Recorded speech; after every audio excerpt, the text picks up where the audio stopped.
The world-famous Butch and Bob Show. World famous Butch and Bob Show right here on WIFO 105.5 FM in Jesup, Big Dog Country Radio. And it's called the Shun Bowl. The Shun Bowl. They shunned us. They shunned everybody. They shunned Florida FSU.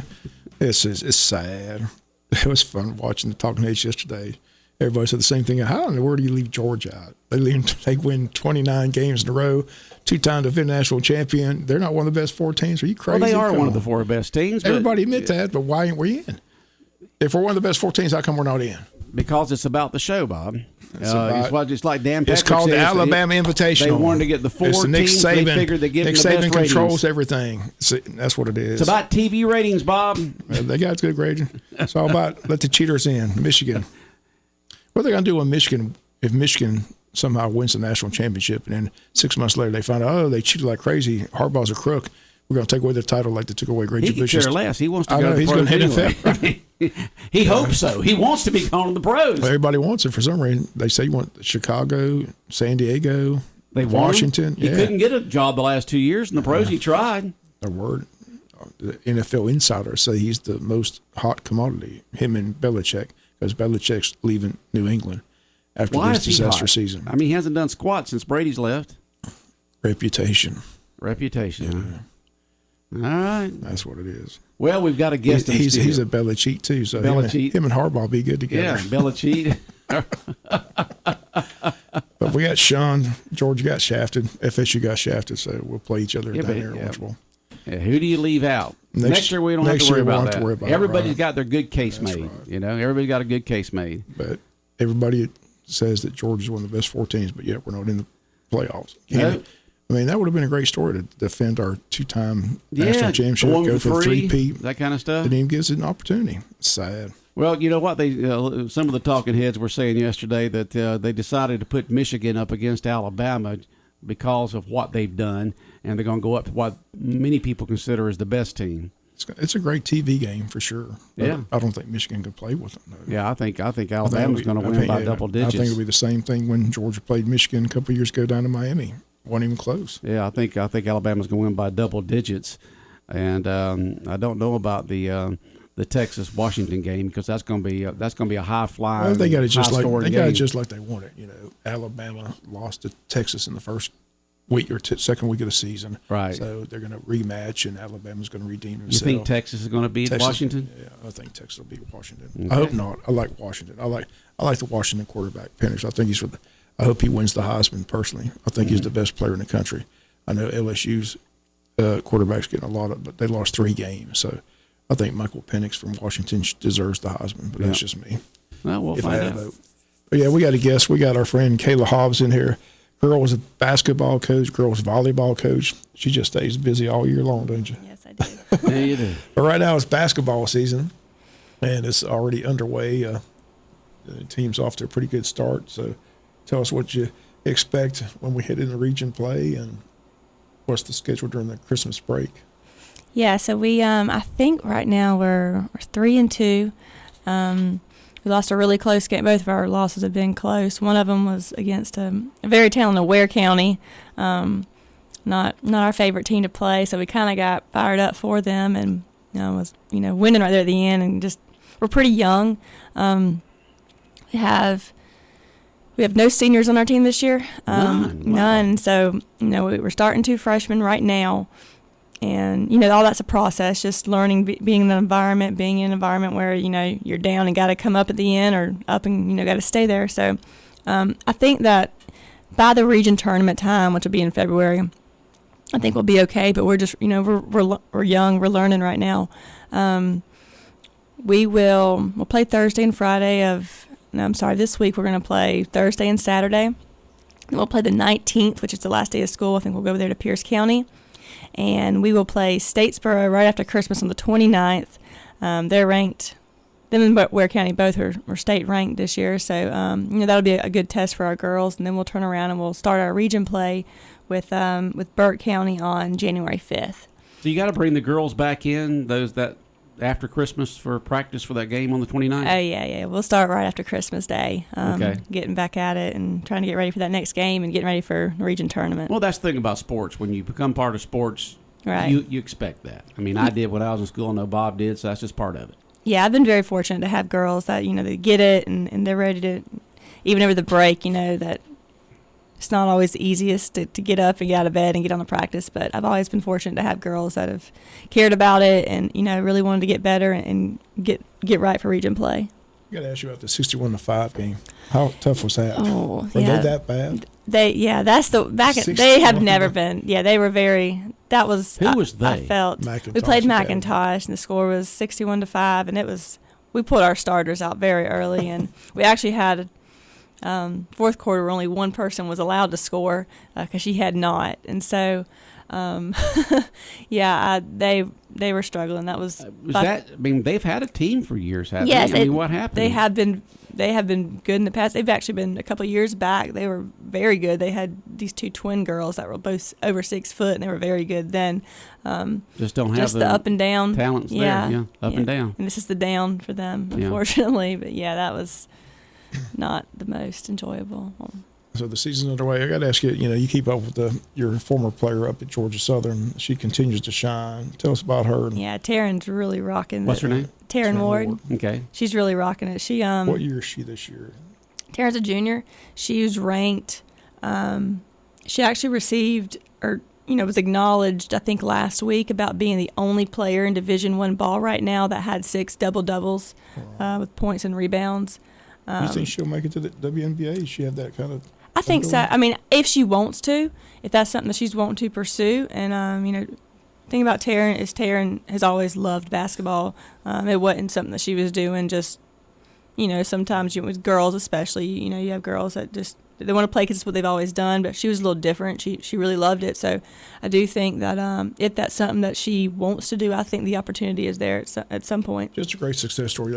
I wonder why we can't get more athletes to Georgia Southern, but she's arrived on that campus several years ago and has really just picked up where she left high school. Has really shined, has been named Player of the Year several times, all conference player. So, I mean, every time you pick up or watch the Savannah Sports, I mean, she's on the highlights with her performance. I mean, I know you've just got to see her play a couple times up there on campus, so I know that's got to be fun for you. Yeah, definitely. We take the group of girls every year to go watch her play, and it's kind of funny because with the whole Georgia Southern thing, their coach did a good job at actually getting local girls that were talented to go up there and play. So in that year, the year she went, we were in a region with Statesboro and Ware County, and both of those teams had a player that went that year also to Georgia Southern. That's good. And so it was a big, rivalry at first because those were, for 4 years we didn't like each other or those girls, and then they're playing together, and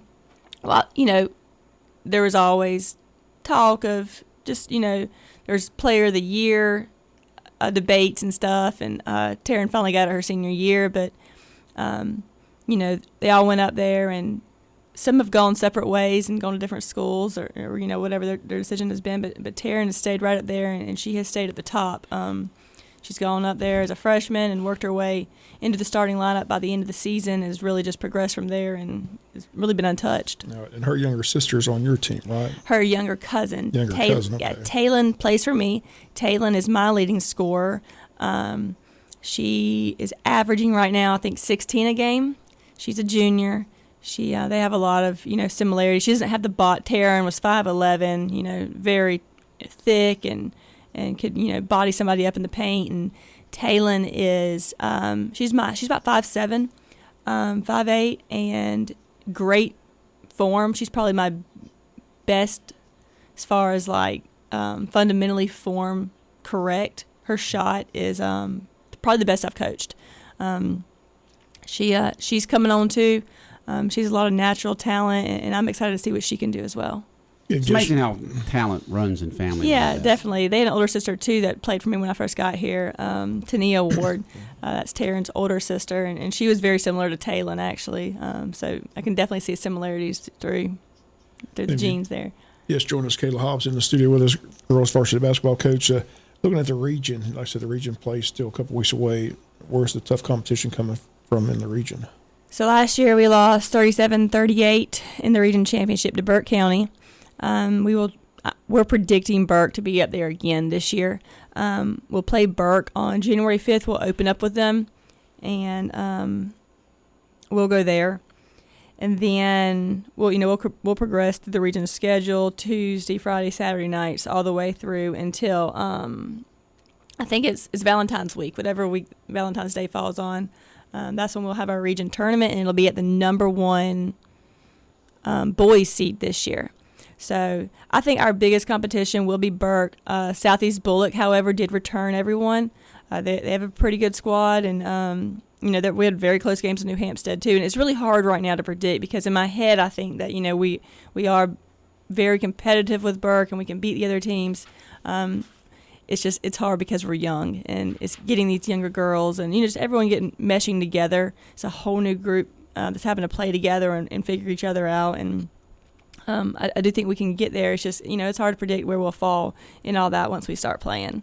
Let me ask the obvious question: if the number 1 seed in boys is BC, will BC still host with the girl because they don't have a girls team? Yes, so BC will. Yes, they would still host the whole thing. Yeah, BC would host the whole tournament if it's there. Okay, so it's number 1 boys seed this year. Yes, and I would, if it can't be Wayne County, I would prefer it BBC because that means that we don't have to travel to Burke for the tournament every day, and kind of no girl will have a home court advantage. So that's true. Okay. Levels playing field for the girls. When you're coaching like you coach 2 sports there with basketball and volleyball, and as a coach, I always wonder, what do you do to prepare yourself to teach the athletes the correct fundamentals and the right way of playing?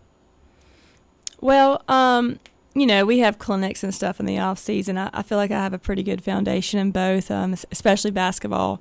I don't, I feel like I know them all for basketball, and as far as your basic fundamentals and what these girls need to know to progress into being able to develop more skills. And we have these off-season clinics. We speak to other coaches throughout the year, find out what they're doing and what's worked for them, and especially if we're having struggles where we're having a specific issue. For instance, layups is getting to be a hard thing with girls, which is a very simple, in my mind. But those kind of things, we look to other coaches and get their advice, and even the other coaches that are around us at the school that don't coach those sports, it's something that we do where we look upon them to kind of help us shape that direction. So you're constantly learning to improve your right. teams. Oh yeah, definitely. And what about assessing the talent? Who's going to start, what positions, and putting the right chemistry together of those 5 girls out there on the court? Well, I've always said, the best 5 will play, and we have a center position and a forward, and then we have three interchangeable guards, one typically being your point guard, the one that handles the ball the most, and then your next one would be the one that has the better shot. And so you just kind of go through each position and go through your practice plans each day, and no starting 5 is ever set. That is told to them the day of the game. So everyone goes into practice each day with an equal chance to start. Okay. One of your helpers is your dad, Mr. Jimmy Hires, the legend, won 3 state titles in high school basketball from Richmond Hill. What's he bring to the table? I know his opinion. He's like I know that, but I mean, he's like he's what? She said his opinion. His opinion.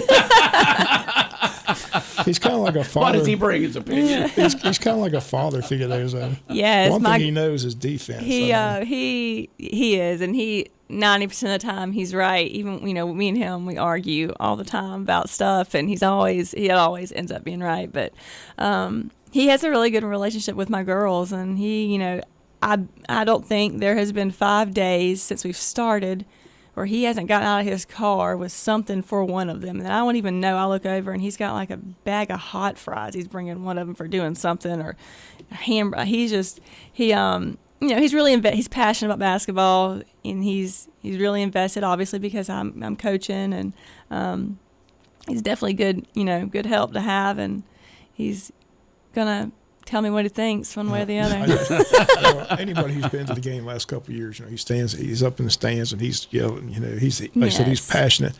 You're down on the floor. Do you hear what he says? So not. Or are you tuning him out? I really don't. Not much. My husband will sit up there and be like, "Man, your dad was wild tonight." I'm like, "Really? I didn't even hear him." Well, I tuned him out as a teenager. I can tune him out now. Right?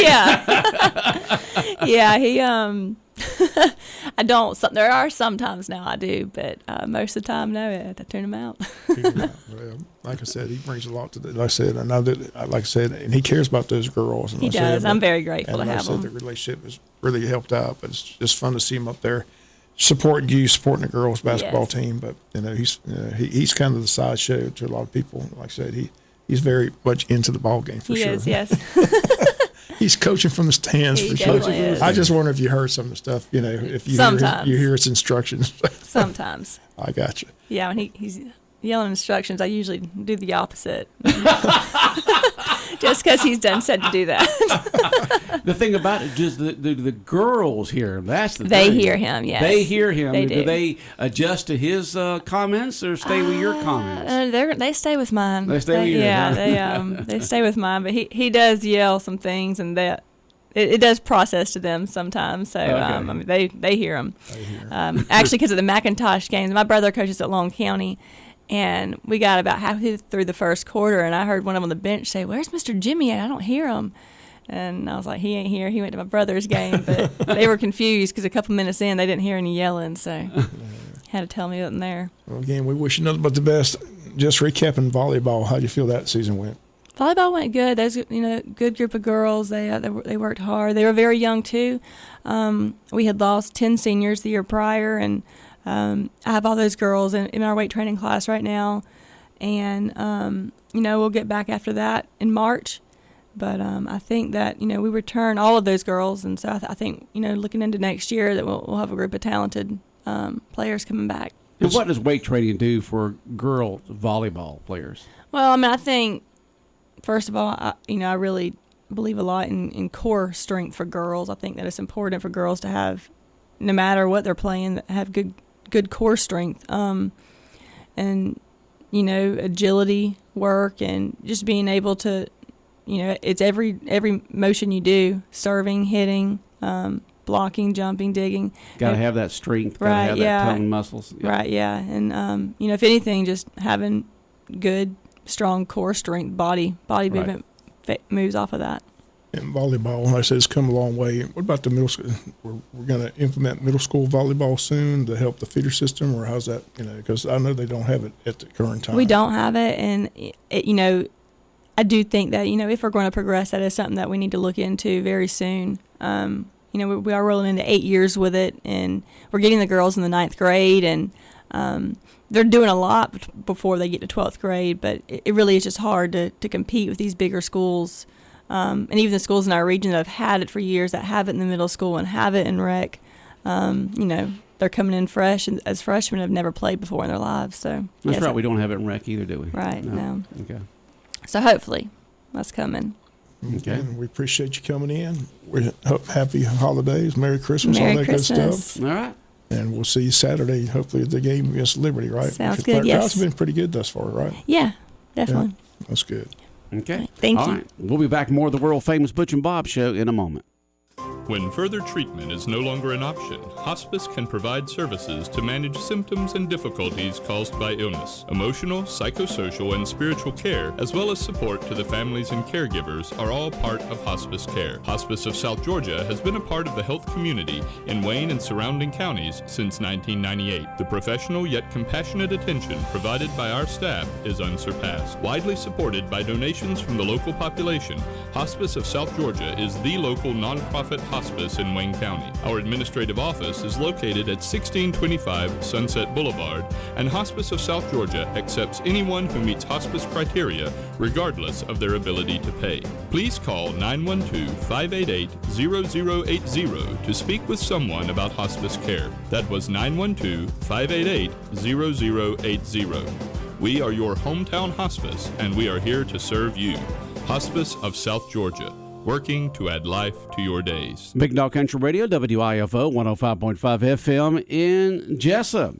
Yeah, Bob, as you mentioned, it was very interesting hearing all the talking heads, radio, TV, and all that kind of talk about the four teams. And, it's basically, I agree with what Dan Patrick said yesterday.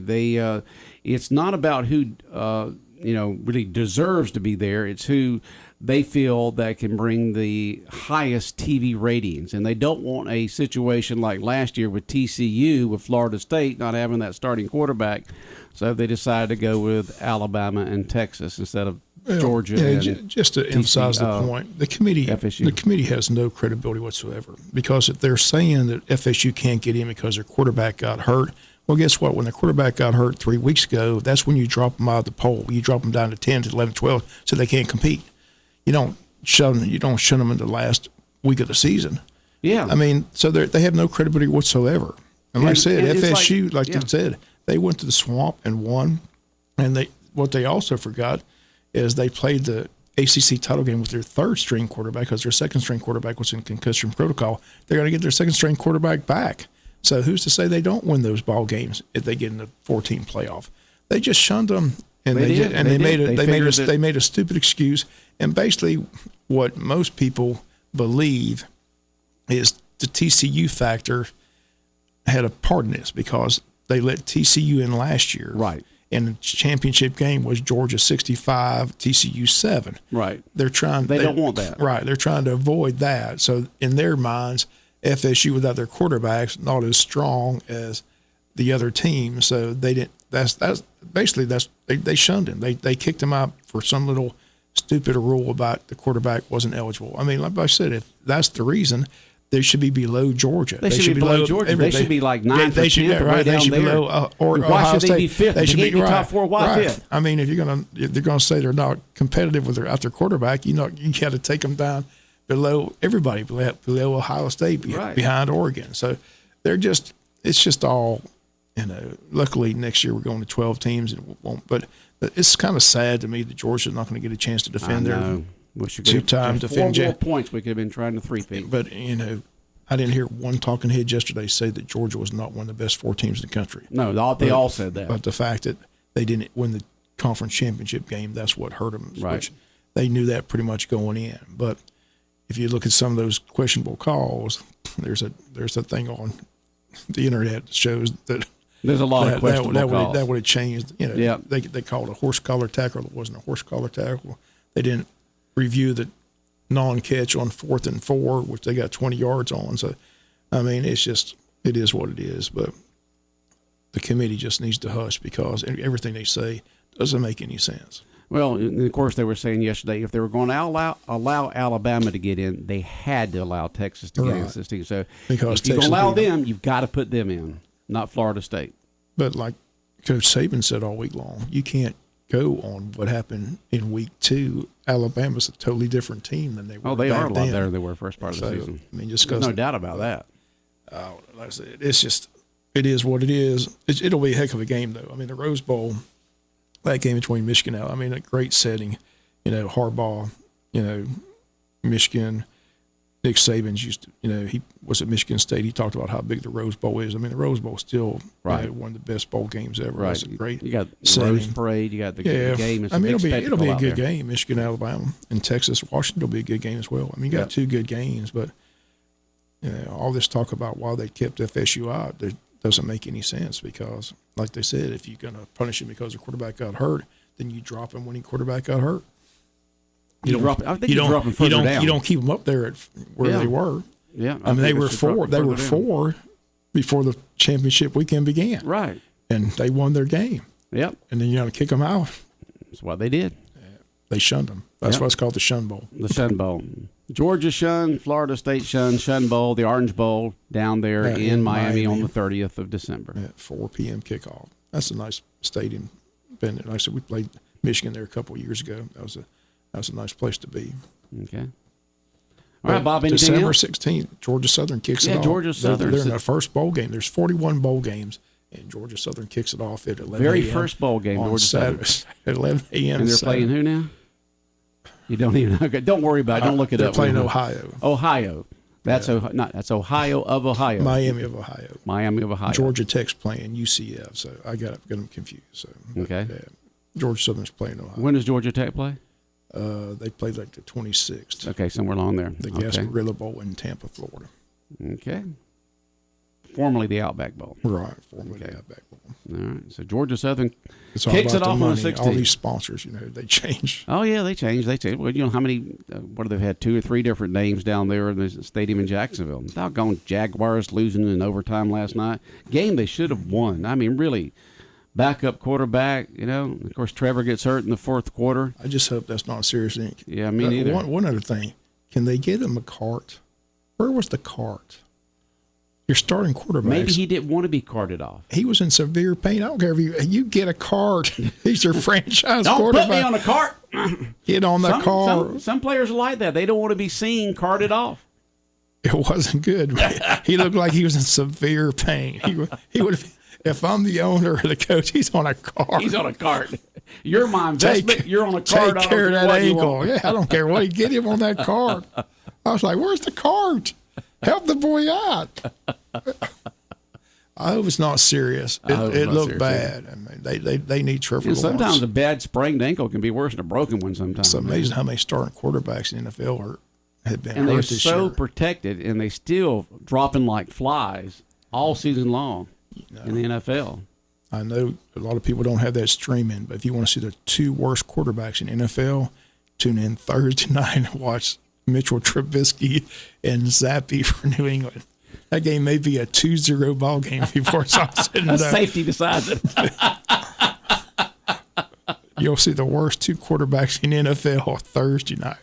I feel sorry for Al Michaels and Kirk Herbstreit. I don't know how they're going to get excited about that ball game. It's amazing you have so many good quarterbacks in, the Division I football. I mean, just a lot of them, really good. They look good, and lead their teams on to victory. But there's just something about that different level of the NFL. These great quarterbacks in college just can't seem to make that transition to how competitive it is in the NFL. Mitchell Trubisky's awful. Awful. It's going to be misery Thursday. So sometimes you wonder how these guys ever got an NFL contract. Is what you're saying? I don't know how I don't see how an owner can even legitimize the paycheck. Maybe he's the best of the worst. You'll see some bad quarterback. Bad quarterbacking Thursday night. What's the 2 teams? New England and Pittsburgh at New England. That y'all's quarterback is injured, isn't he? Right. Kenny Pickett hurt his ankle. Hurt. He's having surgery. He had surgery, but he'll be back in 2 weeks. Okay. But I got to put up with Mitchell Trubisky for 2 weeks. It's painful. It's painful. It's like 2 surgery. I don't even think I can watch it. You don't even think you can watch it, huh? I got to rely on my defense. You have to. All right, Bob, have a good day. All right, the world-famous Butch and Bob Show here on WIFO, brought to you by O'Quinn and Associates, Van's Barbecue, Murphy Builder Supply, and First Southern Bank.